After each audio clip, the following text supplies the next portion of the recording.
The goal here at How They Did It and Why podcast is to learn from the experiences of others. If you're an entrepreneur on the path of self-discovery and inspired by the significant achievements of others, you might find How They Did It and Why podcast to be a good fit. Topics revolve around society, culture, product reviews, science and tech, history, money matters, health and fitness, entertainment, and occasionally a movie review. And even a couple more random facts just for fun, all delivered in a casual, tell-it-like-it-is manner. Delivering solo episodes, conversations, and interviews. Head over to How They Did It and Why podcast right now and click subscribe. Available on Apple Podcasts, Spotify, and every other podcast center you can think of. How They Did It and Why podcast. Hey, I'm your host, Wes. And I'm your host, Scott. Come on in and grab a seat. Because you're hanging with us at the Barbershop.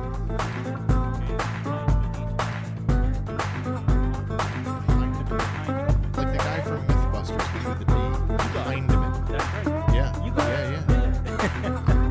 I'm like, man, it's just Randy. So you know where my interests are, right? Everybody All the calls nerd me stuff. Hemi. Oh, yeah, Hemi. right? No, exactly, right? It's sort of, you dig into your Facebook page and it's like, yeah. All right. Yeah, I think we're good to go. All right, we got a little bit already. Are we on? We are. All right, cool. So, We get some preamble. yeah. Oh, I love preamble. Love preamble. I get a good one for tomorrow. I actually get a preamble day script for tomorrow's episode. Oh, so good. Something And- for me to... WandaVision. Yes, Wanda. And is that all you're doing tomorrow? God, I hope so, because I feel like so there's a new television series came out on the Disney Plus streaming service, which is set inside of the Marvel Cinematic Universe, which is this like big, if you're not familiar with the Marvel movies, it's currently the highest grossing film franchise of all time. Really? Yeah, 24 films, total global box office of $22.59 billion. So it's the largest film franchise in history. They've tried to do some television series before, first with ABC and then with Netflix, and they all their shows that they pitched said, we're going to set these inside of our film universe, because the 24 feature films all take place in a shared space. So we're going to do the same thing with our TV properties. And then that didn't really happen. The delivery was not equal to the promise. So now the people who are directly responsible for the films just ran their first television series. It was a 9-episode limited series. It ended 2 weeks ago. We're doing all 9 episodes tomorrow. I basically have including me, I got a panel of 4. We've asked, hey, I want to split the load up. So everybody takes 2 episodes. And then when it gets to the 9th episode, we'll all do a full kind of round robin. But I'm like, if we can do like 10 minutes per episode, that would be great. And then I looked at my notes this week and went, that's not happening. That's not how you There's work. just too much. No, for sure. There's too much going on to squeeze it into 10 minutes But per yeah. episode. So yeah. But I wrote a good preamble for it. So There you go. yeah, All right, that's my preamble. You starting? Hey, Scotty, it's one more time for, I guess it's time for another episode of Hangin' at the Barbershop. Hey, Wes, how's it going, man? I am well. Another week in, another week at the club.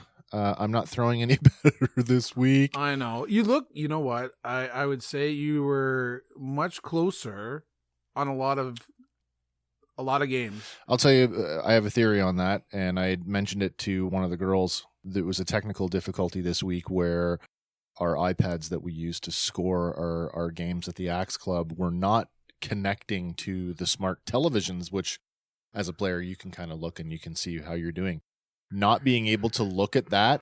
So no broadcast, you threw better. Yeah.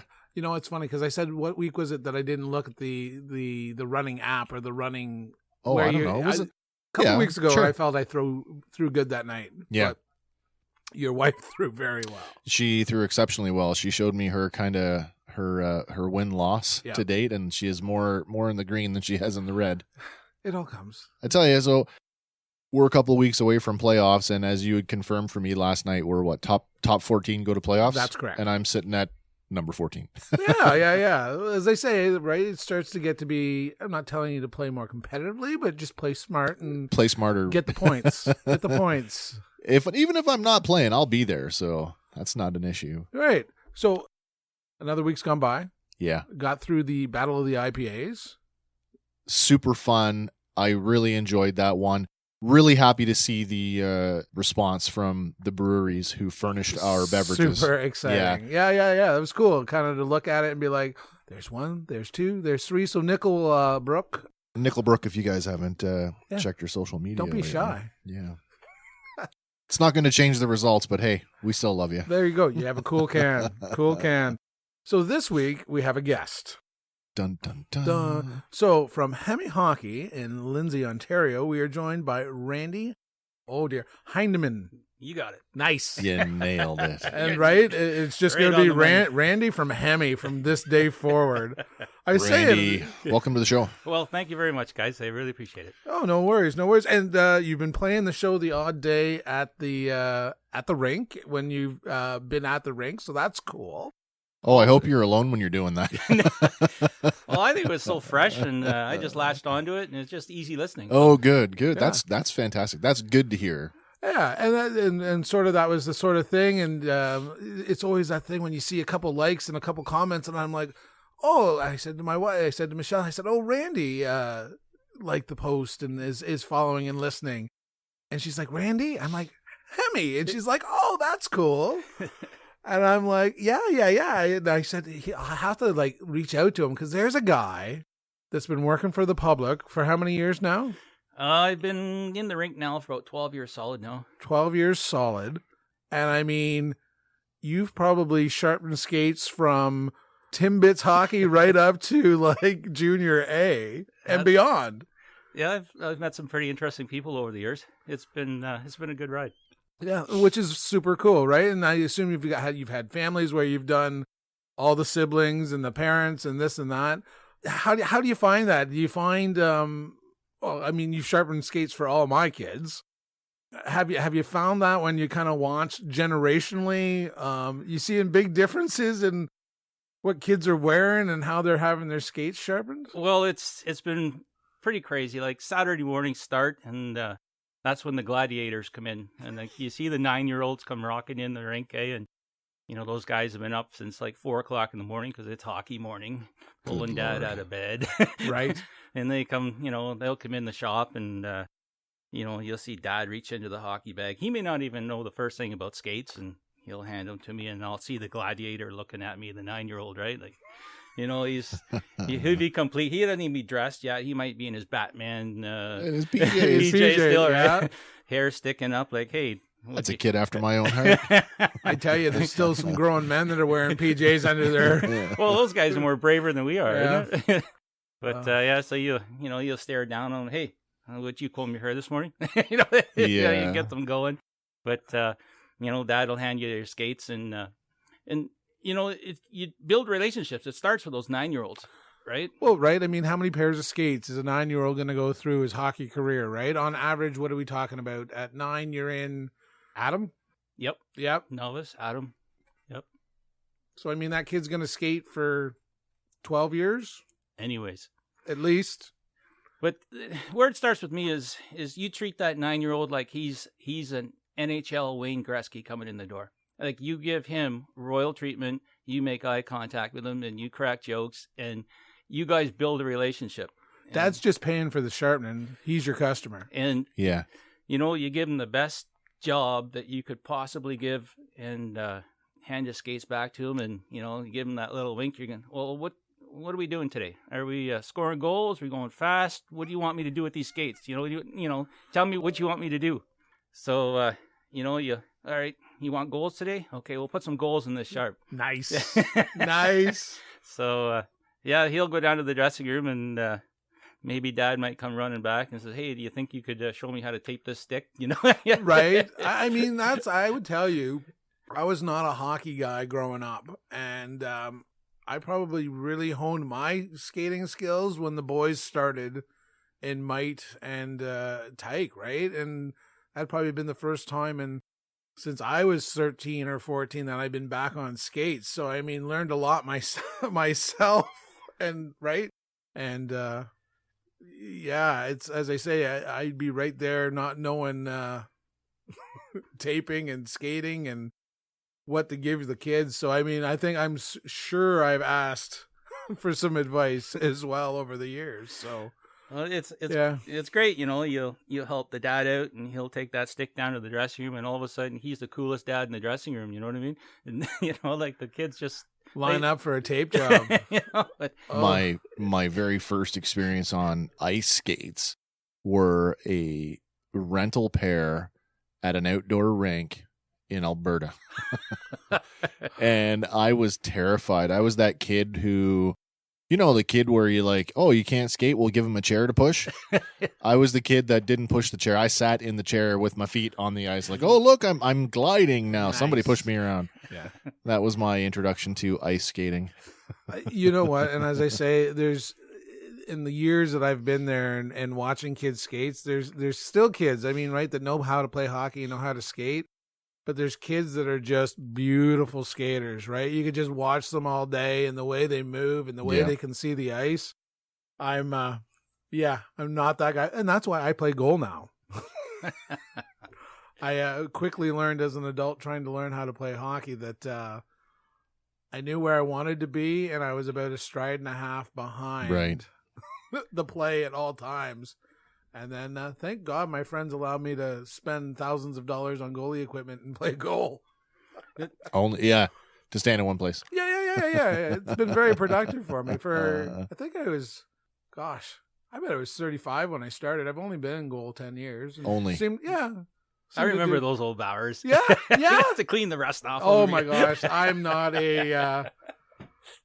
I was going to say the first pair of skates that I owned. They would have been, full leather upper and, I don't know, plastic toe, but like steel bottom and like exposed like blade. Like, So you mean like the tube blades? Yeah, exactly. Man, It's the first pair of skates I ever owned. And I probably stayed on those probably until I got my first hand-me-downs from a buddy's dad. Who was like, no, man, you need to like upgrade. Here's some hand-me-downs. And you think like technology, like your cell phone and your computer's upgraded. Yeah. How much have skates upgraded over the years? Well, I'll tell you something. To buy a good pair of skates they're more than Mom's fridge in the kitchen. Like what? Over $1,000 for a top right? pair of skates. Like it's just crazy now. Are they better? Well, the technology's gone into them, but I don't think that makes the skater. No, right? At the end of the day, right? But, they're bakeable. Yeah. So you can get a better fit. Yeah. You're a higher quality steel, right? In some cases, it's on some not. Like some of the skates we have now that you're looking at the steel on them, it's recycled hubcaps we're getting. Oh, is that right? And that's become like an aftermarket part for skates now, is to come into the shop and buy good stainless steel blades. Right. I think that's where my problem is I don't have stainless steel blades, and then I just I wipe them twice, put them in my bag with my damp, sweaty gear. Yeah. And then it sits in the garage until I need it next week. The next week. And then right, Randy's, tried the soaker skate guards that they're supposed to soak the water. Yeah. And right, I am that guy. I get out there. You pull them out and you go, what the hell happened to these? What's on the ice there? And I'm like, oh, that's rust. That's it. I'm just getting it off my skates and onto the ice. That's how I like to play. I'll shave that off here in a minute when I slide back and forth. But I think that's always it. And it's a community. I've really enjoyed most of the guys I've played with over the years. And here's a question. You still playing?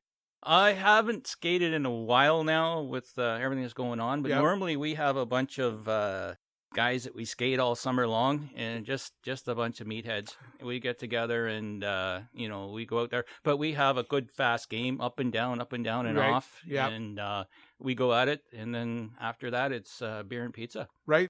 So right, you skated so you could have the pizza. Well, absolutely. Yeah. That's, I think, always the give and take, right? Is if you skate real hard, that you could maybe. I've earned this, damn it. Yeah, I'm all for the snacks, but it's funny, and the change in the dressing room for sure, and playing with younger guys, a lot less beer out of the bags then you start playing with a few guys more your age, and there's definitely still a cooler coming in, and there's a change bucket in the bucket, and you throw your toonie in, you grab your your Coors Light or whatever they've got in the beer bag for the day. But yeah, I've really noticed playing with younger guys that there's a lot less, or they've got more important things to go chase.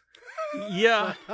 than a beer. Whatever do you mean? Yeah, I can still make it to the Junction on a Sunday night if I had the 9 o'clock game, right? I think that's what But the funny thing is with some of the old guys we skate with, like if once in a while we'll get a young guy out there, but we're mostly committed to old farts. Right. But if we get a young guy out there, it's amazing the stealth and the quickness of some of the guys can slow them down in a hurry. You know? Right. Yeah. I feel like, right, too, depending on your age, right? Maybe your stamina's not there, but man, I've watched, old timers right before I was an old timer, and the hands. Like the passes are on point, it doesn't matter, right? I think they teach you that right away. You can pass the puck faster than you can skate with it. So Absolutely. It doesn't matter how good you are if you're chasing the puck. Yeah. I'm that guy that once I, self-taught right on the ice, which means, all the other weird things about it. Left-handed kid meant I could cross over left. Right. You know how long it took me to cross over right? I still can't do it. No, right. Yeah. I mean, I can, but it looks weird, right? So, and it feels weird. So, but if I'm going, and all those years of public skating, because you only went in one direction, I can cross over left like nobody's business. Right. As soon as you put a stick in my hand, what? I concur. Yeah, for sure. It's, but that's why these kids are good, because some of these kids, were skating and put a stick in their hand before they were diaper, right? If I had an ounce of the talent that some of these kids had, I might have made something. Well, and two, our theory was always have the kids play until, they were, 12 or 13, that they could, even if they wanted to get out of it, if they ever had the invite to go back to play hockey as an adult, that they could pick it up again. And that's fair. It wouldn't be lost on them. That is the biggest point. That's fair, yeah. Later down the road, that these guys, that they can get together and go to the rink and have a good time. And yeah, and I wasn't, as I say, I wasn't a sports kid growing up, and that's, I think, too, some of that camaraderie is, and you and I, Wes, have talked about it, right? We've gotten it elsewhere, right? That's Whether right, it's yeah. Through gaming or this or a shared interest in something that's something else. I mean, that's why I was so excited about axe throwing. That's the first cool thing I've done with my wife. And there's a knack to that, let me tell you. I've enjoyed it thoroughly. Somebody asked me this last week how long I'd been playing. I couldn't quite tell them, and then I looked at the app, and it was like I think spring of 2019. Yeah, and then take a bunch of time off for the virus. Yeah, exactly. So, I mean, but really, I haven't been playing that long, and I think I'm okay. You want to talk about something that's accessible, and you and I have talked about this before, but for Randy's benefit and for anybody else who's never heard us talk about it before, you want to talk about something that's accessible when you walk in, and the club will give you an axe to play with, and they'll give you a coach, and I'm telling you, within a half an hour or so, you're sticking them. I mean, it's...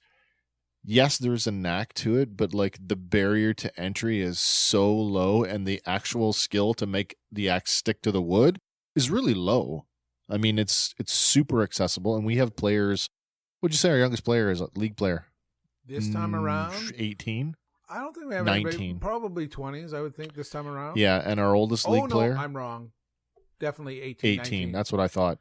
Yeah. And our oldest would be 60. 60 plus. Yeah, 60 plus. Yeah. So, you've been down, have you? I've done it once, and I just had an absolute hoot. Right, you go with the right group of people too. It's entertaining, and thank God they cap it at 3 beers. I like it enough that I bought my own axe. There you go. Yeah, but we've enjoyed it tremendously, and we've met some cool people there, and we managed to drag Wes and his wife Kim down with us. So it gives you somebody to hang out with, and it's a social night, right? As I say too, as soon as you join league versus just popping in, it changes the whole aspect of, because I think we'd gone several times. We've done 3 or 4, I think, as a group of just let's go drink some beers and pitch some axes. And Wes was always sort of our evening champion. I don't know how that happened because it certainly is not reflected in the league. And it's like all of a sudden he's like, when did you get better than me? And I'm like, I'm throwing 1,000 more axes than you now, right? Yeah, it's just exactly. that it's like anything, right? As you do it more and more and you grow up with it and it becomes second nature, right? And that's but yeah, I always say I don't begrudge my parents. I think they were just obviously too busy to ever want to cart me around Victoria County for activities to play hockey. Oh, there you go. So I got all my sports through high school, which is fine. But I mean, I laugh too because shit, we owned a hardware store. We could have got that shit for cost. That's true, yeah. And never ever, right? And waited until I was 30 to be like, I think I want to play hockey. I want to take up hockey at 30. Yeah. Good for you, though. Puffing and puffing. And, good for you. Yeah. But yeah, it's been entertaining and it's been fun. I've met some cool people, which, there's people there I would never have met. I think about, when I don't want to call them rink rats, but when I think about our growing up, our age group, Scott, the old arena in Fenland, right? God rest and his soul. You cannot speak the words Fenland Falls Arena without the name Roy Weatherby, right? And Roy, a nice enough guy, but he never came across that way. He always came across as this. I don't know if gruff is the right word, but gruff, cross, standoffish, maybe. But I mean, he had a job to do. You damn kid. Yeah, well, this is it, right? I mean, and I don't think that's ever changed because I mean, no, I think every kid's slapping his ball into that sign that says "Don't shoot pucks or balls in this area." Oh yeah, that's a prerequisite to any arena. Yeah, right? Yeah, and I yeah. mean, a few the mini sticks are there. Yeah, and I mean, there's a few arenas that have kind of thought they've set aside space right? I think that, Port Perry might have like a little mini sticks area upstairs along their mezzanine. Is that right? But yeah, it's always that, right? And we've talked about this too. I mean, right? Free and cold beer is fantastic. And I've had some of the freest, coldest beer in the arenas. In the arenas or at a hotel room. Coming out of somebody's bag. Yeah, somebody else brought it, right? And it's like, oh, you want a beer? And I'm like, sure. Cold and free. I always thought it was, for me, the hockey is the activity. Yeah. That's maybe the most activity I've had all week. So drinking too many beers has a negative impact. It might. Yeah. So it's like, oh no, I'm out here to sweat and maybe lose a pound here tonight. Right. Yeah, but yeah, as I say, if it's free and cold, can we call it carb loading? Is that exactly? Yeah. So you got a favorite arena in the area? Well, I like the arena that I've been in so long. It's right. kind of I've become a part of it, and it's become a part of me. And I live there most of the time. It's very much so. It's just like it's a home for me now. So anyone that's not familiar with the Lindsay Rec Center, you come in the main entrance. You come in the main entrance, and there's a lobby there. It's been renovated in the last 5 years ago. They renovated it, and now there's a pad on the left side and a pad on the right side, and there's the little Hemi shop right in the middle of it all. Sure. And kind of right after the snack bar. Yeah. Nice. Right there. Yeah. And so it's where I'm comfortable, and I don't think I'd want to be anywhere else. Well, it's funny too, right? Because I remember having this conversation with Michelle. We were very worried for you, Randy, that you had a little stint at Canadian Tire. Well, yeah. And we were like, oh no.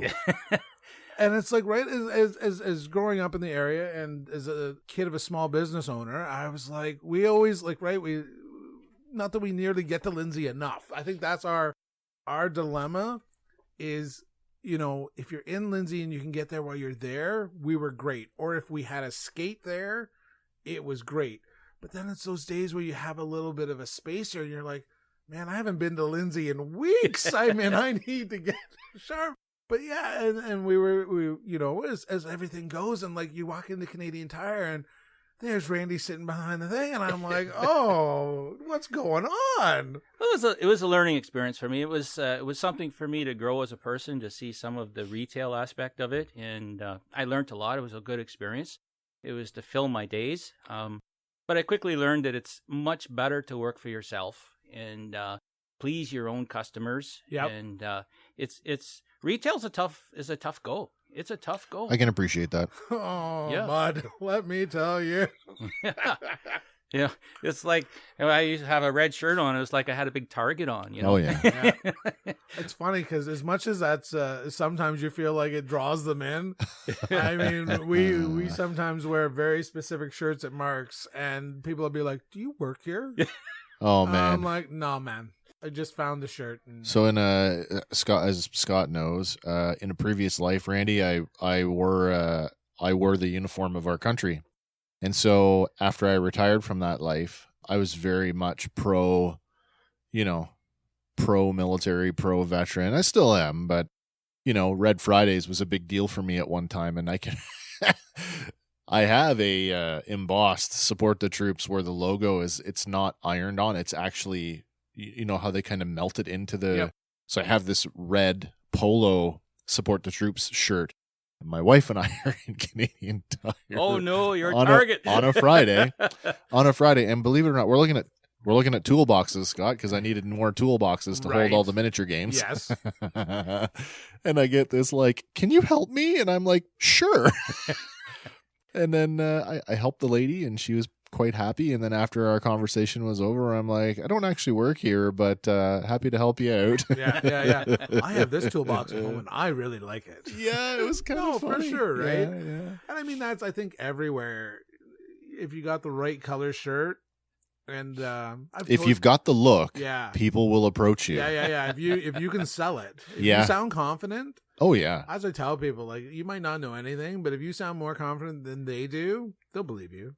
So I want to go back to the skate sharpening thing for a minute, because I find this to be kind of fascinating, because to my way of thinking, as someone who's never played hockey, my skate sharpening consisted of walking into the arena on Saturday night, plunking my 350 in the white box, and watching it go bzz, bzz, a Not couple in the of times. boat anchor. Yeah, watching it go back and forth a couple of times, right? And so I'm thinking, like, is that still a thing? Are those boxes, those machines, are they still a thing? Well, they're trying with some of them. I call them photocopiers. You strap the skate in a photocopier and it Yeah. drags it back and forth. But Creates the same profile every time. let me tell you something. Please do. The machine doesn't have a brain. You got to have a No. brain. Like we spoke about metal, and there's different metals out there. There's got to be a dozen different type of metal types. Right from stainless right through to your carbon steels, and they all heat up at different cycles, and then they turn into basically molten lava Right. on the wheel if you're not careful, right? And a machine's not going to be able to feel that as you feed the. No, the it wouldn't, metal. would it? You're And- right. Like skate sharpening, believe it or not, there is some science to it, and there's quite a bit. And something that I've studied with, they used to call it the rocker. Yeah. Now we've come forward, we call it a profile, and it's something that I've sat many nights and worked and kind of developed my own Da Vinci Code on making profiles for Right. skates. For Exactly. sure, for sure. Okay, so There is Secret sauce, right? well, exactly. absolutely. Yeah, Because yeah. there is places that you hear them advertising, and they'd be like, "Oh, you can get," and all of a sudden, some profile gets super popular, like the J profile, or I can't even remember what the last popular one was, but there'll be certain people that know it, Right. and it's a like a guarded secret, is it not?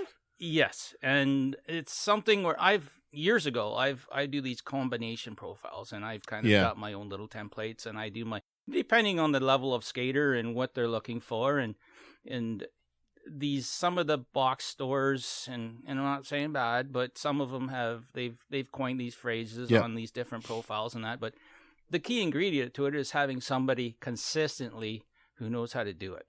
Right, you can call it a quad profile and stuff, but it basically you need the person who is absolutely doing the profile, Yeah. and being able to consistently do it and do it properly. I want to say the last time I used one, I was probably a young teenager, and I don't think there was a profile. I think there was start.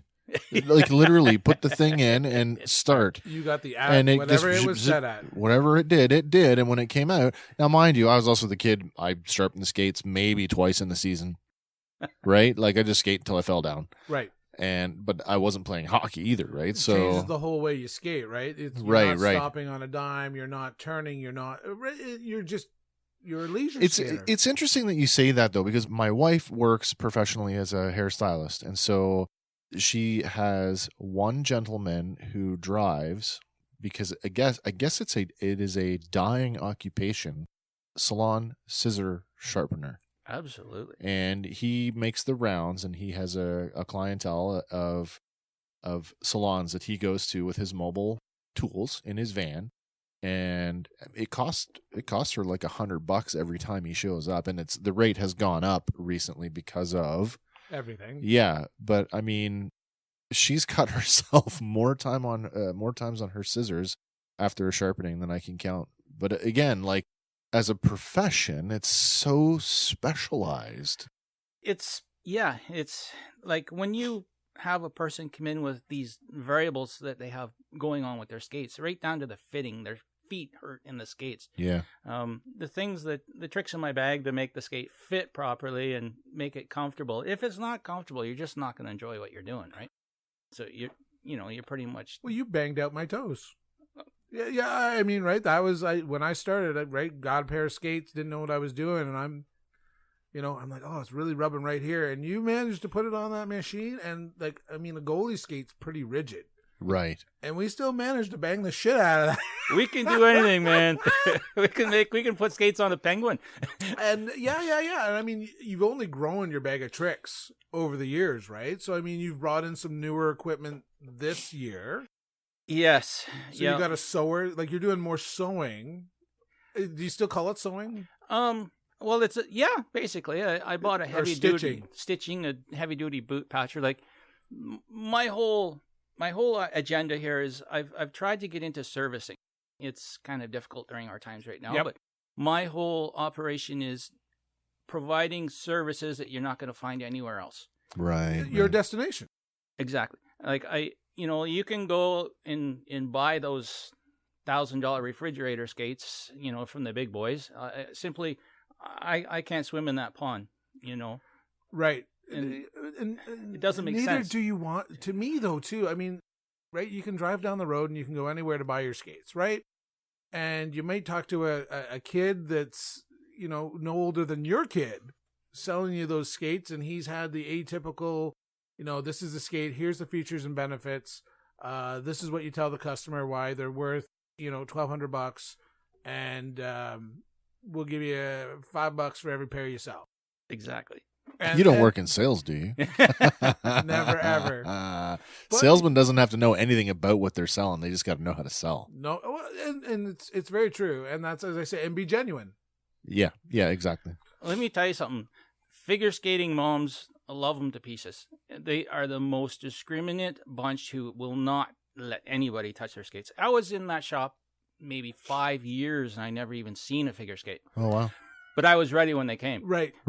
So, like the figure skating coach come running in one day, and, she's a little bit older lady, but she's been on skates longer than I've been alive. Right. Oh, wow.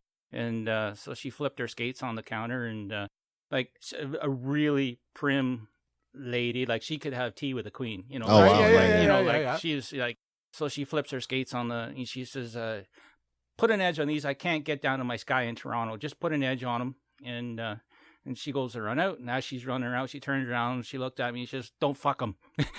Nice. I just been shot. Yeah. But, no pressure. Pressure. No pressure. But yeah, exactly, right? I mean, as you say, it's where the entire, no matter whether you're figure skating or whether you're playing hockey, that's where the sport starts. It's your connection to the ice.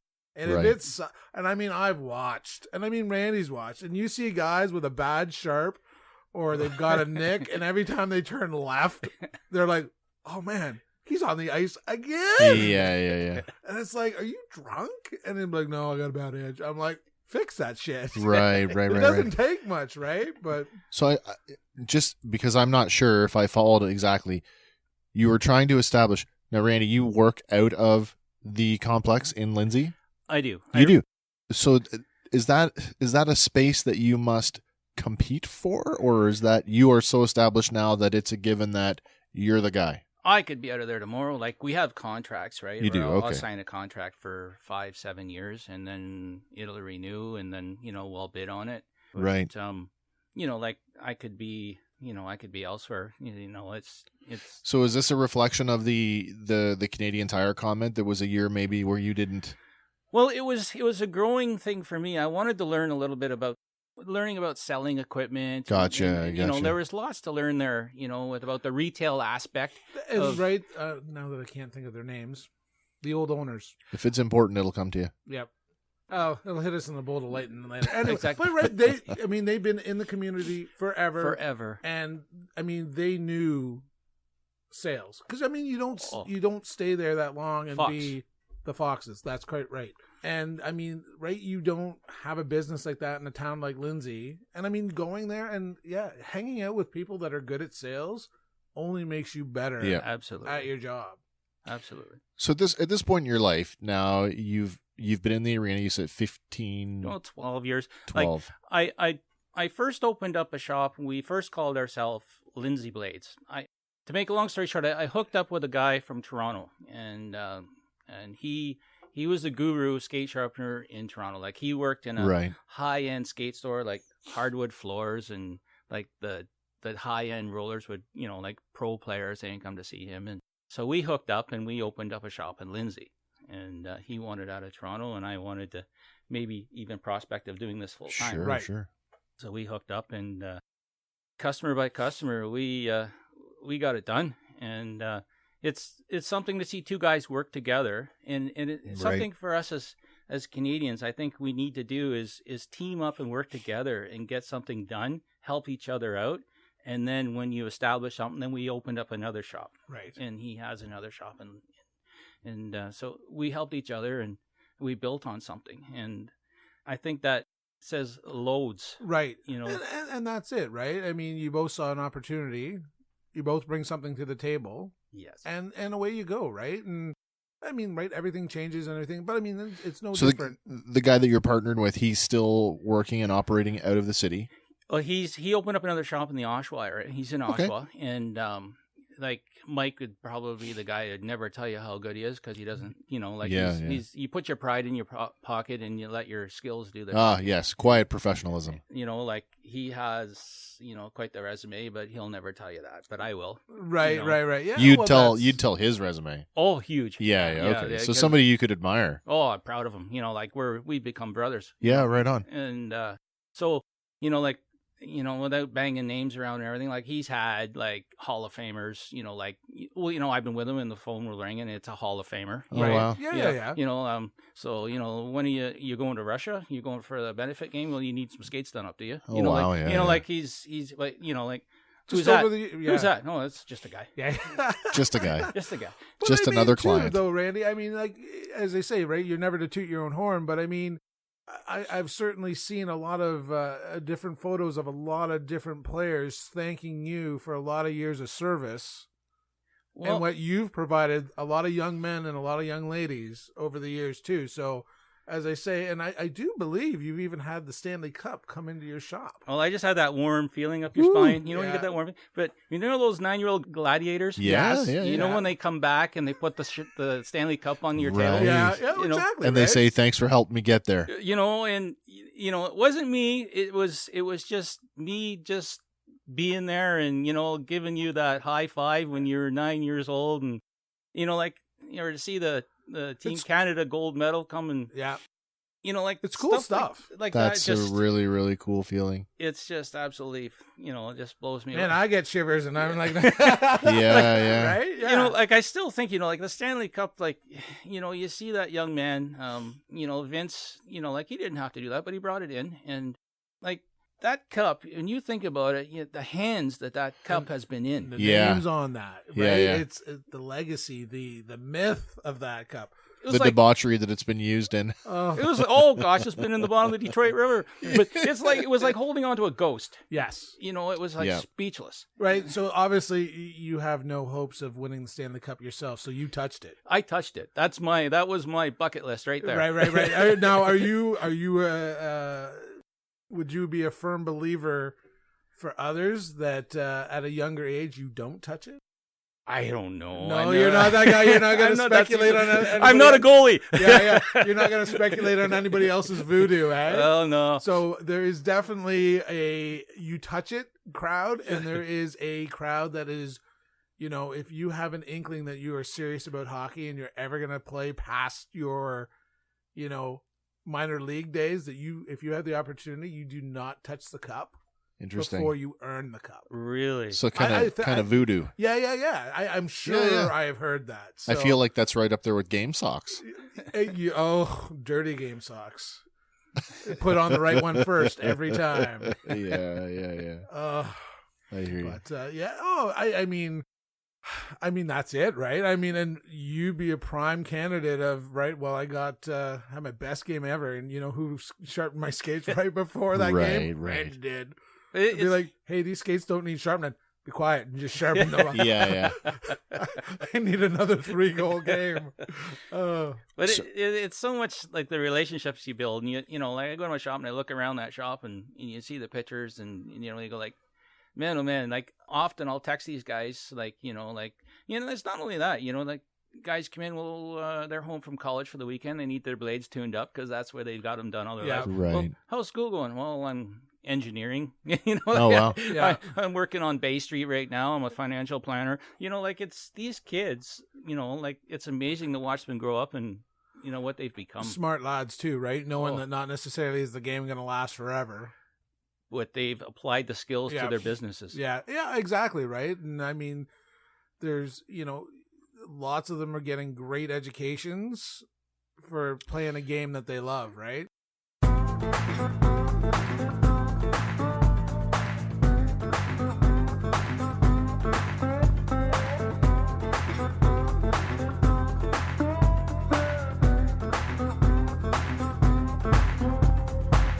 Not a hockey related story, but I just caught a story the other day. There's an NFLer who's working on his PhD in medicine who skipped a season to come back and work as a research assistant on the coronavirus vaccine. Right. So, I mean, right? It made sense to him. Yeah. And... It was more important for him to do that than it was to play football. Right. And he's already an established leaguer. Yes. So, but I mean, cool. a lot of them, right? Yeah. Everybody's got an end game or where they're going to end up, or you hope that most of them have a plan. Yeah. And not spending it all at the casinos. And well, there is that too, right? I mean, responsibility and all that. Plans. That's a great segue, Scott. So 12 years in the shop. Is there a plan? Is there a succession plan for you? Do you have somebody? So you've partnered with somebody, so you've learned your craft over time. Are you passing that on to somebody else so that when you are no longer capable or wanting to, I'm sure you'll want to until you can't do it anymore, because that's one of those, it's a passion thing. But is there somebody there that's going to fill that gap or that void when the time comes? Well, I had a young lad who was with me for the longest time, and he worked for me, and I absolutely adore this kid. Like, he was my boss at Canadian Tire. Yes. Yeah. Yep. And, you know, he's the most unassuming young man. You know, like he's gone on now, and he's into the trades. But right. He was my protege, my apprentice for years. I still pick up the phone. Hey, buddy, do you want to come in for the shop for the weekend? Yeah, He'll come in. yeah. He'll just is that right? Pass him the keys, and you know it's like, for the longest time, like my customers would go, "Where's Caleb?" You know, they'd walk in, they'd see me, "Where's Caleb?" Right. He's that good. Yeah.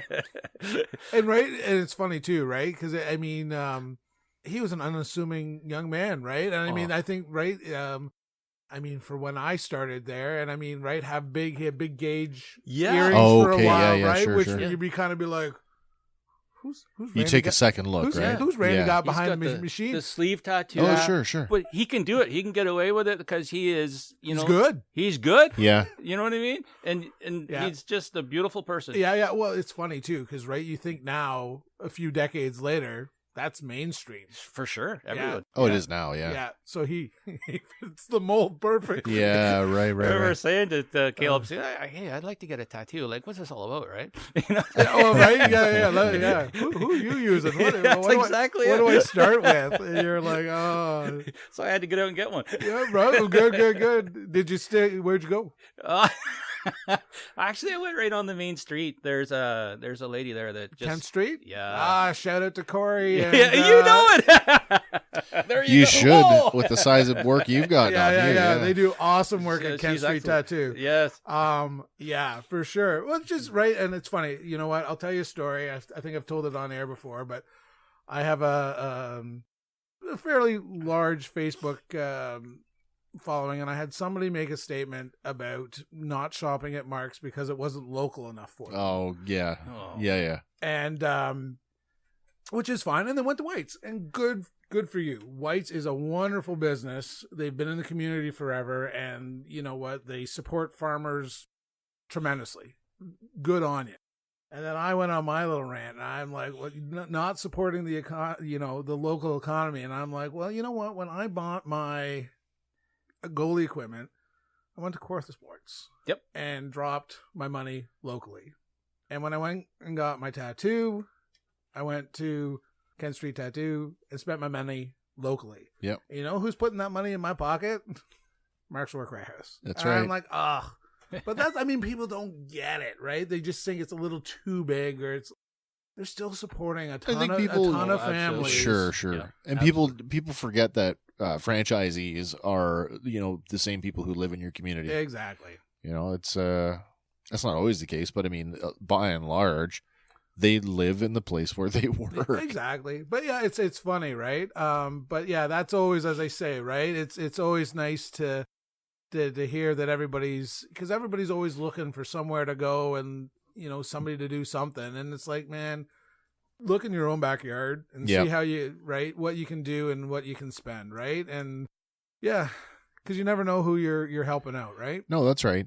So I guess really, I was just going back to the whole, is there someone coming up behind you? It was more from the perspective of like, really the way you speak of it, it's like, it's an art form. And I think with a lot of art forms that again are so specialized, it's like, and I can appreciate this, and I don't even play hockey, but I can appreciate that when somebody of your skill is no longer doing it, that there is going to be a sense of loss there. And like, you kind of want to know, is there a plan in place? Is there somebody coming behind you? So hopefully, now what's his name again? Caleb. So Caleb, if you're listening to the show, there's work to be done, young fella. Oh, he says, like one day he's going to come back. I understand. He's going to, sooner or later I'll find the right fit. But I don't plan on going anywhere anytime soon. Like I love what I do. Like how could you enjoy jumping out of your bed in the morning knowing, work on a Saturday and a Sunday and love it. Be happy to do it. Early morning. morning. Early morning gladiators. And then, then I get yeah. And then you get these, as the day progresses, then you start seeing the older kids and, like I said, the figure skaters, like some of those people are driving, believe it or not, it's crazy, but they'll drive an hour and a half. I've had people, and like they'll walk in. Oh, I believe it. I mean, I'm best friends with a hockey family. Yeah. It's almost hilarious because my shop says Hangin, and it's nothing that looks like it. It's all hockey. And then, the figure skaters will come in and at first they look in and say, well, this is a hockey shop. He doesn't know nothing about figure skates. Like, the mother would come in and she'd be clenching them, like, and then she gives you that twitching eye, like, who are you? What do you mean? Right. Are you Randy? And I said, well, it depends. Who's asking and what is the reason? How many machines do you have in the shop, right? For skate sharpeners? Yeah. Well, my skate sharpener, I have one of them, and it's like, I don't know.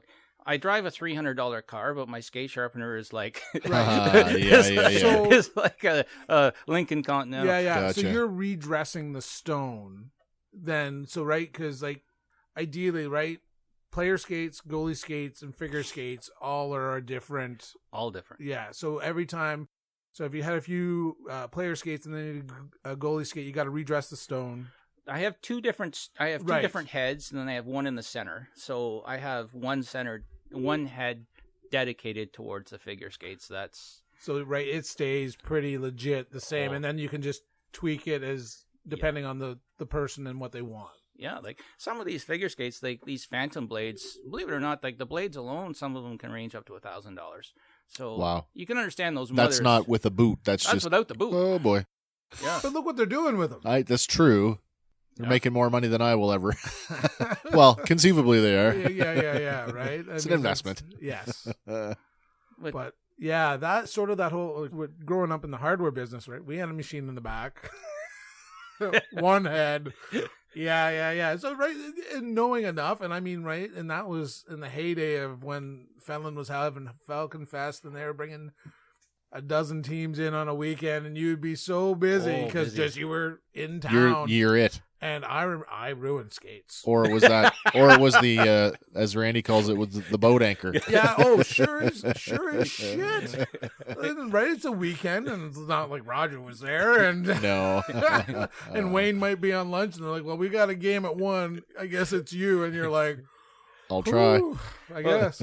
we have one guy in the figure skaters there's one guy in another community, and he draws a curtain across. All right, a black So people curtain. can't watch. You can't watch him. Is that right? Well, that's. I mean, I call him like the Phantom- Wizard of Oz. Oh yeah, the Phantom of the skate machine. Ignore that man behind the curtain. Pay no attention to that man behind the curtain. But yeah, eventually we put the machine further back. Yeah. So right, you didn't have anybody watching you, and you're like, okay. But it is, and I mean, you're laid bare. Yeah. I mean, that's part of the business. It's like, man, you get to watch Being it. on display like that. Yeah. But I mean, too, there's a lot of trusting souls, because I mean, right? Some days, like, how many? I mean, I walked in there and there'd be like 10 pair on the counter. Right? Yeah. It'd be like, I guess I'm 11. I'll be back in See you in a while. an hour and a half. Yeah. Right? Grocery shop and come back and hoping that you're done so you can get back to Cajun. Well, usually the busiest day is right after Christmas when you have your Boxing Day, and then the very next day it seems like everyone wants to go outside skating or inside. Right. Yeah, there's days where it's just like 2.5 hour wait just for a skate So shop. are you a believer in that arena skates shouldn't go out on the lake? Oh, for sure they should. Oh, that's good for business. Oh yeah. Nice. No, it doesn't hurt. You know, like in today's day and age of these skates, the blades pop in and out, and most of your parents, a lot of they'll carry 2 and 3 sets of blades. Oh my gosh, Oh, we never made that investment. Oh, it's just. But again, you remember. Well, I guess really, I mean, Brandon stuck with it the longest. He didn't play his final year because I wouldn't pay for him to sit in the penalty box. Oh, and he right. opted not So to pay for himself. He's hit that point in his life where he's decided it's more important to. He was an angry player. Gotcha. But he was Yeah. awesome. He absolutely touched me and this, we're going back years now, right? He's 22 now. All right, so we're going back, I don't know, 10 years? Sure. I remember this like so vividly. He came in the shop and he needed a pair of skates. So I'm fitting him up for a pair of skates. All right, so I've got an assortment of skates in his size range, and you know, like I got some fairly expensive ones, and he puts one on one foot, and I had one older skate that was somewhat beat up, you know, and then I put that on the other foot because he wanted to try it to see the difference between the newer Right. skate and the older skate. Right. And he looked at me, he says, "I want this old skate. The old one. Broke in. This is more comfortable." And I said, "Good for you." Yeah. for you." You know, like Yeah, for sure. He was a creature. He still is a creature of habit. But yeah. And I mean, to him, like, right, to be comfortable. And I love watching him skate. I wish he just fought less and skated more. But have beautiful crossover going backwards. And, you know, he had a head for the game, but he just couldn't quite control his temper. Yeah, well. It's easier. You know what? I wouldn't say I'm a whole lot different, but it's hard to throw the goalie out of the game. Now, I've come to one of your games, and you were really mad. Yep. But I didn't know you were mad until you get off the ice and told me. Yeah. So, I mean, like... Yeah, there's days. You probably internalize a lot, way more than you externalize. Maybe. I feel like every year somebody gets a blocker in the chin. Oh. At some point, right? But, and to me Oops. now, it's There's a Ron Hextall in here, right? yeah. It's the men's. I'll tell you a funny story. I'm playing with the ladies this year. But I mean, Just one of the girls. Yeah. Good for you, buddy. Right? It's like, it's funny. 2 things that goalies are allowed to do: play with the old timers, Sure. underage, Right, and play with the girls. and play with the girls, Okay. because right, you're not affecting their game. Oh, yeah, fair enough. But anyway, back to my own. So men's league, right? And I mean, right, you play with these guys, you play 30 games, 40 games, whatever you play. Yeah. and you're in a rotation, and you're playing maybe the same guys every 3 weeks, maybe every 4 weeks. Right.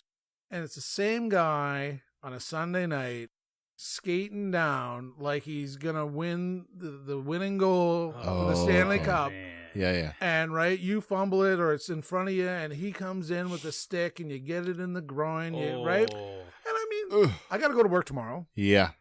2, no one's sponsoring my pads. Right. So No scouts in the stand. No, if you put a hole in me or you put a hole in my gear, I'm going to be upset. yeah. And the other thing too is, I mean, if you come down and you do the same fucking toe drag and beat me and be like, okay, hey, yeah. guess what, bud? Everybody knows you can beat me with the toe drag and top cheese left side. Yeah. Woo!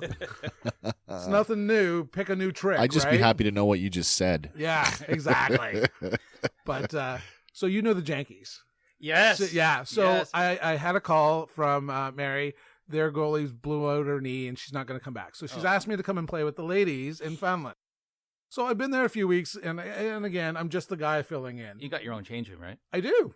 I do. All right. I got another funny story. Isolated. Yeah. And this week, I get a little, you know how, you swing at the puck, you miss the puck, and you get that big slap on the pads. Oh, yeah. So Susan Janke two-hands me across the pads. Sweet. And I look up, and it's her, so I give her a little pop in her shin pads. And I look up at her, I'm like, I knew that was you. Yeah. Watch yourself. And she looks at me, and we just both start laughing. And I'm like, Susan's like 110 pounds soaking wet. Oh, wow. Yeah. But I thought, that's the appropriate thing to do. Right, yeah. But yeah, goalies are assholes. So it's okay. Everybody. So I can legitimately call you an asshole and it'd be true. Sweet. 100%. I'm saving that one. You betcha. I played in one mixed tournament there years back, and it was in Oakwood. And oh my gosh, what a hoot! Like guys, it was all in the same change room. Yeah. I'm not even... I've done, and you know what? I've had ladies in my experience, and not even understanding, and be like, "Oh, we just want to be part of the team, and we don't want to go to our separate change room." And they come, and then you're in uncomfortable, and it's like, I'm like, okay, I'm just gonna let you know how I get dressed and what I do at the end. Like, right? I switch out. I put on compression shorts, so that means, right? They're coming off, they're coming on. So I'm naked, and I shower after every game. And you do you, and you keep your eyes wherever you want to, because I know that there's nothing to look over at this end. And right, the same thing. As a goalie, I'm going to sit in the same spot every week. Every right? time. Because, like, right, it's just my bag fits there, I fit there. It's the fit, right? Nobody else Yep. sits there because that's my spot. And she, traditionally sat right across, and I'm like, you poor girl. Looking at my wrinkly old nutsack for like 30 weeks. But then there's a young guy in there, and he'd go to the toilet stall, and he get changed in there. In the toilet. I'm like, switch off into his long johns every week, and I'm like, man, are you... Yeah. What do I have to worry about? I'm not insecure now at my point. It's What? like, oh, God. I see the guy bend over his hairy ass. I go, dude, Yeah. there's a woman in here. Yeah. Yeah, give it a you crap. know what? As I say, too, I mean, now that I'm getting to that point with our youngest is 16, right? Quite a young lady in her own. But, I mean, she's still playing mixed hockey with the boys. So, and it's isolating. It's lonely. It's... I wish we had the ability to put her into links hockey, but I mean, man, that schedule is punishing. Oh, that's heavy duty. You're downtown Toronto. They're playing right, hockey and games. it's just we're not those. I mean, as much as we put our kids into hockey and we've driven a lot of places, I couldn't imagine doing women's hockey with Georgia. It would just. And, I was ecstatic last year. She made the high school team. So that was the first time she'd ever been in a change room with women. And she's like, shit, Dad, they're getting like fucking naked. And like, well, you're used to your own shit. But right, all of a sudden some other girl walks by and you're like, what's going on here? And right, that's just not her cup of tea. No. Yeah, and it's just like, but I was, a little disappointed that the season ended a little early, and I hope they're back to normal next year so she can get her final year in playing with women's hockey. And I've been trying to get her to come out on the Sunday night, and she's like, I don't want to play with old ladies. And I'm like, they're not old ladies. They're just older than you, Georgia. Yeah, exactly. I said, there's a few young ones. I said, you'd fit right in. And she's like, I don't know. Like, I have, I got guys running in, like junior A guys will run into my shop in their gitch, right? Yeah. Like, I'll have that figure skate mother standing there, and she'll, like, elbow them aside. I'm in line, bud. Yeah, right. Yeah. But I mean, there's a woman that's probably seen more than her share of jock straps, right? Of twigs and berries. Yeah. My meat and 2 veg, my twig and berries. Exactly, right? She's probably a seasoned pro, right? Oh. But, yeah, exactly. And the stench, some of these guys, I don't think they ever wash their shirts. Oof. There's definitely, and I mean, right, you get to a certain age category, and all of a sudden it changes from like, looks like road salt. Yes, from like stinky to like, oh. I remember, I mean, right, and coming late to the game, I remember seeing, like, swear to God, he must have had the jock since he was like a little guy, and it was yellow. Oh boy. I'm like, is that your jock? And he's like, yeah, I've had it since since Pee-wee. You know what the absolute worst is? When like you bring your equipment home and you lay it on the deck outside and air it out. I swear every Tomcat gets in the hockey bag and sprays. Yeah. Oh. You will not get that out of Never, your skate. ever. Oh, gosh. Yeah. We're not cat people, but I mean, it's funny because I've done the exact same thing. And you see the dogs walk over. I'm like, don't you piss on my pads. And they take a sniff and they just go the opposite way. They're too smart. Dogs are too smart. They're just like, yeah, your dogs that have no shame. Yeah. I'm like, oh. If they're turning a nose up at it. It's bad. Yeah. It's funny, but it seems to just collect, and it's hard to get, once it's there. Yeah. It's hard to get out. I mean, there's businesses that they're almost autoclaving it now. Yeah. Like, right? You put it in a steam locker and they steam High it. pressure. Yeah. High pressure, high temperature. But it's the worst when the pond skaters, they come out of the woodwork when the winter ice comes on. They'll come in the shop and flip a pair of skates on the counter, and there'll be like an inch of rust on them. And then, you go to pick it up and a big black old nasty spider will roll out on the comes rolling out of right it. on the fucking table. Whack. Splat. right. Well, you see everything, right? Because you see guys that treat it and, the skate's wrapped. Yeah. And then you see other guys that are yanking it, right? And it's like, is that burlap on that? Burlap. But I mean, yeah. And I mean, right, there's people that treat it as an investment and people that treat it like a tool. Yeah. And then there's people that just don't care. For sure. Oh, dear. They just come out of the woodshed. They just go skating once a year. I don't even do that anymore. Well, do you own a pair of skates? No. Well, you got to come see me. I can't tell you the last time I owned skates, to be honest with you. I think they were Bowers, and I want to say they had a plastic heel cup. They had an enclosed blade, but I don't remember them being. If I paid, I don't even know if I paid $100 for them, to be honest with you. They might have been $60 skates at the time when I got them. Yeah. Right? Did they function? That way? For what I wanted to do, they sure did. Her. I mean, but again, I was a kid, right? So wintertime was public skating every Saturday night, and summertime was at the movie theater. So I hated my last pair. As a kid, my parents bought me a cheap pair, probably on clearance at the spring market at the hardware show. Yeah. And they were blue, white, and black Bowers. Oh, mine were just like plain old and black. like blue and white. Electric blue. They were the most hideous pair of skates. It couldn't have been worse than the one. So that the first ones that I had, which were also Bowers with the full leather uppers, they were Bowers, but they were like brown leather. But that was a thing then, brown and black. And then the second pair I got, which had a closed-in blade, they were brown. And they were ugly. They were pretty hideous, but they were a step up from what I was using. So probably every other kid had ugly brown skates. I was the only kid that had ugly blue skates. Terrible. But back in the day, that's you took your girlfriend, you went skating, you went in the afternoon or the evening, you went to the rink, went skating, and yeah. Well, it's for me as a kid, you got your snow cone. Yeah, really. That's We right. talked That's about right. that, yeah. So it's pre-dating for me. So I mean, public skating was just public skating. It was go be silly with my friends and play Red Rover and all the shit that we don't be doing that.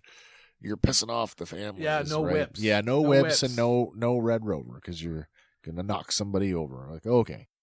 So the last time I was on skates, I would have been 20, and they were rollerblades.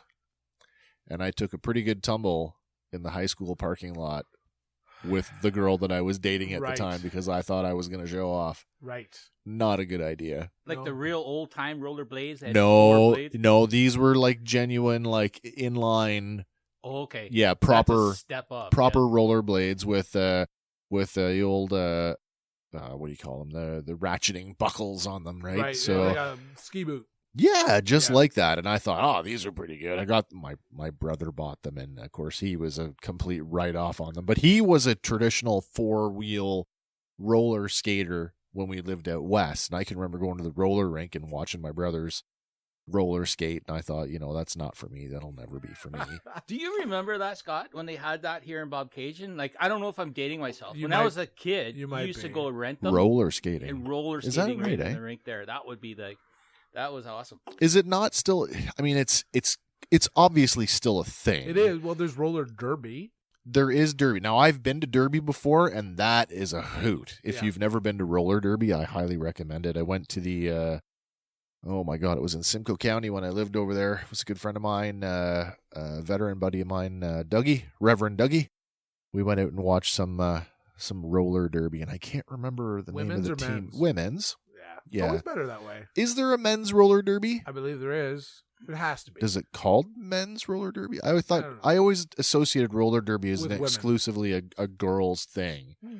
where if you took the theatrical element of pro wrestling, This is good old JR Jim Ross here with Jerry the King Lawler. pro in quotations wrestling, sports entertainment, right, and you cross that over with this idea of like a light contact sport. Because everybody has a persona. That's right. Yeah. So, I mean, you'd get like, Candy Crippler, like they'd all have these Boom, boom, personas. Betty. Yeah, exactly. Right. It was a hoot. It was an absolute hoot to watch. Entertainment. Right. And the more you watch it and the more you understand it and you realize that there's an actual Scoring and strategy. and- Yes. Right? I couldn't believe, and the whip is a real thing. Yeah. And Like- you can get a sore ass. Oh my God. And these girls would just they were some of the most theatrical That's their outlet. yeah, for sure. Like to use the wrestling term, take a bump. These girls could take a bump, right? And it was just amazing to watch. So yes, I highly recommend, if you've never seen it before, do go and see a roller derby. It's totally fun. I think when things are normal, I think Peterborough has a team and they have a traveling. They have a circuit. Yeah. Yeah, for sure. So yeah, it's still a thing for sure, and local. Very local. Wait a minute. Now it's coming to Simcoe County Rebel Rollers. There you go. Yeah, Rebel Rollers. That's one of the teams we went to see. But yes, But yeah. throwback, Randy. You totally dated yourself. I do think that, now maybe it's just because of the stuff I like, the pop culture references, but it's, to my knowledge, it's still a thing. Like For sure, it is. roller I skating. I would, but like yeah. traditional, go and get the 4-wheeled skates and Yeah, go and do it. I'm sure they're out there. Yeah. Right. Now you are. I just saw the other day. You're doing conversions, That has got huge. so you can use your same skate Huge. and convert it over to inline. They have these blades now. They're made overseas. Sorry, you mean like your ice skate? Yes. Yeah. And you So can you're- convert it into an you can inline. use the Yes. same boot Oh, wow. that you Yeah, love yeah. on the ice. Yeah. And then, so for your off season, whether that's going to be your training or whether you're going to play. Oh, right, that whether you're makes gonna sense. Yeah, Play sure. roller hockey. Roller league. Yeah, sure, Yeah. sure. I had one of my NHL customers reached out to me this year. Well, because it's hard to train, right? With everything Right. going on. So I set up some roller blades for him and some Mars blades, and like he trained all summer long with that. Like Keeps you fresh, right? Oh, and cardio and great. all that stuff, and Yeah. same muscles, Same for the muscle most part, groups. right? Yeah, that's an important thing. but the kids, like they need that right now, and like it's been a bit of a bummer year, like to say the least. But Oh, and but a lot of these kids, they're going to filter that right into putting some roller blades on their skates and, to keep active all summer, Yeah. With that aspect of the business, do you get some crossover with the cross-country skiers? No. You see the guys who have the I guess they're road skis, like they're essentially a short ski. I know what you mean. Yeah. But they're like, a cross-country skier will use them in their off season so that they can still get out there and That's a good idea. it's not shooshing, that's downhill. What's the word I'm looking for? I don't know. Oh, they can still get out there and do their thing. But they look Yes, like essentially they look like road skis, I guess. Yeah. You think there'd be a synergistic kind of relationship there with the whole. It's funny too, because you see so many of these kids, they have the ability to play all year. Yeah. And there's summer camps and there's training camps and Lindsay takes their ice out maybe a couple weeks. One pad stays in all year. All year. And then the other comes out. But we were always firm believers that summer times we're not for skating. Yeah. And then we quickly learned that none of our children were baseball players, so that was good. So then Scotty got the summers off. Yeah. But multi-sport athletes. I mean, they say it's probably better to do more things and spread yourself. Didn't we call? I had a word for those from our high school days, because you had your jocks, right? Okay. And your jock was the guy. You had the football jock, the hockey jock, the basketball jock, the volleyball jock. But if you were like the multi-sport Letterman, be careful what you say. The Letterman jacket guy, we called you. What's wrong with the Letterman jacket? Nothing. We called you the Sportos. You got what's got? The Sportos. Sure the Sportos do. who could play every sport. Well, I didn't play every sport. I participated. If you flip through and we've done this several times at your house, if you pull out that stack of yearbooks and you look hard enough, you will find me in one sports-related photo. Because Wes was on the curling team. Yeah. But I mean, to me, that's where I got all my team sports. So if it was a team and I could miss class, sure, I was going to participate. So, anything but curling. You know what? I tried that. I liked curling before I got to high school, and then I let it kind of dry up. But you know what? I would tell you, the cool kids are doing it now. George's your daughter is a curler now. Yeah, she goes out Thursday nights, and it's sort of a mixed league, and she plays with a couple of her girlfriends. And I will say this: if you look at the curling now, how fit these guys are. Oh yeah. Oh, these guys are. They're no beer drinking guys out there. Nobody looks like us. I'm like, that used to be like the entire Fenland curling rink was like, right, Dr. Dixon, and like, right, they're all kind of rotundous. I was introduced to curling in elementary school. I very much latched onto it. I played all through high school. And then there was this big gap in my life where I didn't play in a men's league because, to an unemployed 18-year-old, the whatever it is, the $100 or couple $100 for the season was a big chunk of change for me to come up with when I just didn't have it. So curling was absent from my life until I joined the military. And there's curling. Curling was a big thing in the military for a number of years. Found a way to start curling again and went back to it in the military. But if we didn't go to a bonspiel in Greenwood, Nova Scotia, that my unit actually sponsored us to go and play in, now they wanted us to show up with 5 players. You think we could get 5 players? We couldn't get the 4 plus the spare that we needed. So between me, my boss, and the civilian public health nurse that worked in our clinic, we went as a team of 3, and if we didn't win the fucking B division. And I bet people were mad. They were furious that we show up from Petawawa, and that's exactly what we were like. Hey, we're in Greenwood, Nova Scotia. We're here for. It was a weekend, right? But we're like, we're off the chain. We're here to drink beer and have a good time. And if that's exactly what we did, and we still, with 3 players, half in the bag, all weekend, won the B division. There you go. Just having fun. Well, as we get closer to the end time, any other funny stories you got to share, Randy? Oh, goodness.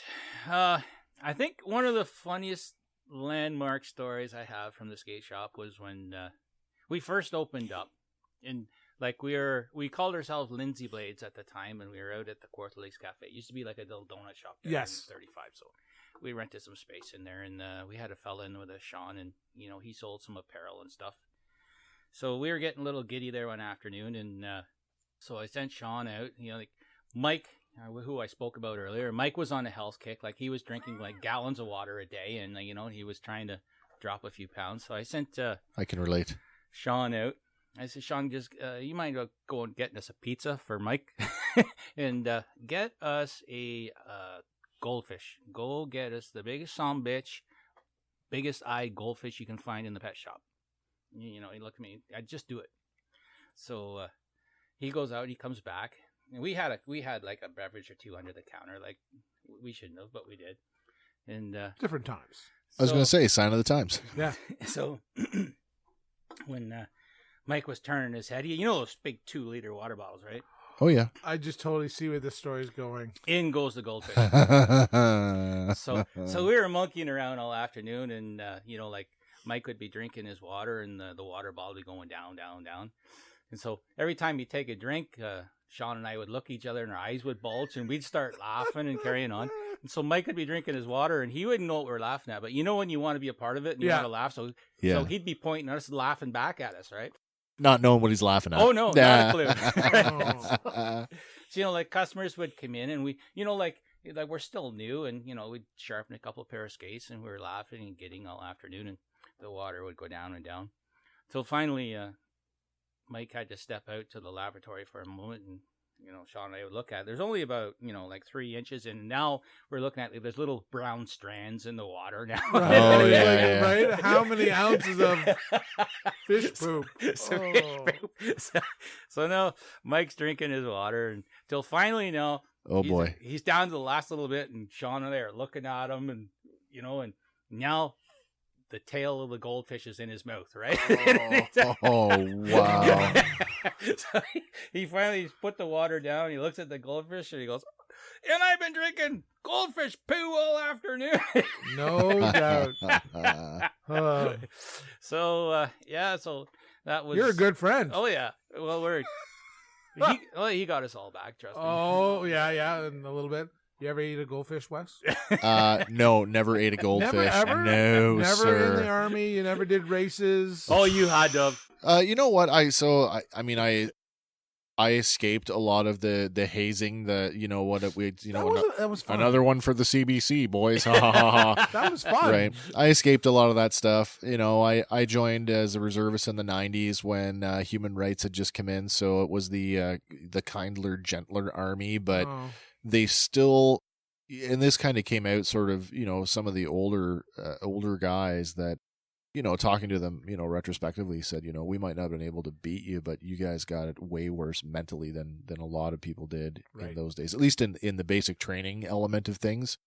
But I mean, battalion life or unit life and unit lines is certainly not like the training establishment. So no, I avoided, I avoided a lot of stuff. But then again, I was a keep my head down and do as I'm told, but like perform, right? So I mean, if there's a task to get done, I was just okay. I'm focused on what I'm doing. I'm a performer too.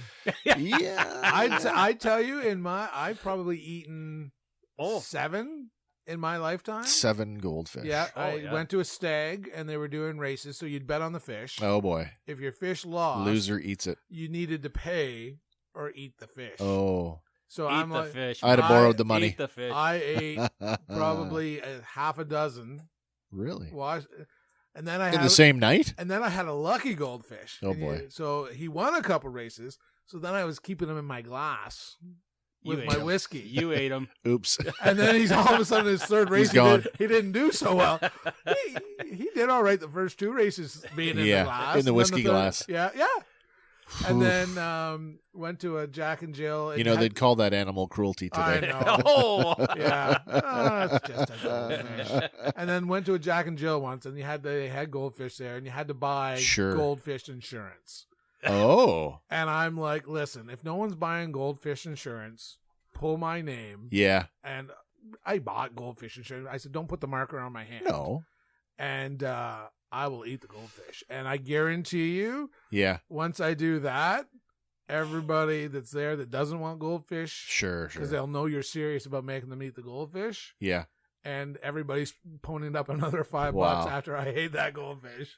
Yeah, I mean, I escaped it for whatever reason, but yeah, I was lucky enough to not have to do that sort of stuff. It's all good. As they say too, you got to be in the right place at the right time. I guess so, or the wrong place at the right time, or however you want to look at it. I was at the right place one time, and there's beautiful chocolate eclairs, and unfortunately for me, the eclair, the white stuff was peeled out, and it was filled full of menthol shaving cream. Yeah. I was like in my second bite into this, woofing it down. Then I realized this isn't tasting right. No, that was an old uniform thing that happened to me. Kind souls. Well, Randy, we won't keep you here all night. Oh, it's but awesome. Thank you. I was going to say, before we get going, one of our traditions here at the show is want to make sure that we give credit where credit is due. So, Randy, if people want to come and see you, they want to take advantage of your services, where can they find you? Well, they could find me at the Lindsay Rec Complex. And my biggest advertising right now is social media. That's the Hemi Hockey Shop Lindsay on Facebook. And you'll find me there. And we'd like to reach out and thank all our customers and everything, all the support over the years. And I really, really had a good time with you guys today. That's awesome. Thank you for coming to be on the show. Chit chat, right? It was awesome. Awesome. Thanks for coming. All right. If you ever decide you want to come back, we'd be more than happy to have you back. Thank you, sir. Well, Scotty, I got nothing else for you. All right. Yard work this weekend? Say again? Yard work this weekend? Oh, well, it's hard to do with the 2-year-old running around, but I'm sure Kim is going to want to try to pitch something. We've been talking about the fence in the shed, so it's looming, right? All right. Well, you know where I am. I do, and I know friends who are way more skilled than I am. So when the time comes, expect a phone call, and you better answer it. For sure. All right. Talk to you next time. Till next time. All right. Bye for now. Cheers. Hey, thanks for hanging with us at the Barbershop. You can find us on all your favorite podcasting platforms. Please like and share us on Facebook, and follow us on Instagram and Twitter to stay up to date on all of our shenanigans. Hangin' at the Barbershop is a Sawcast production.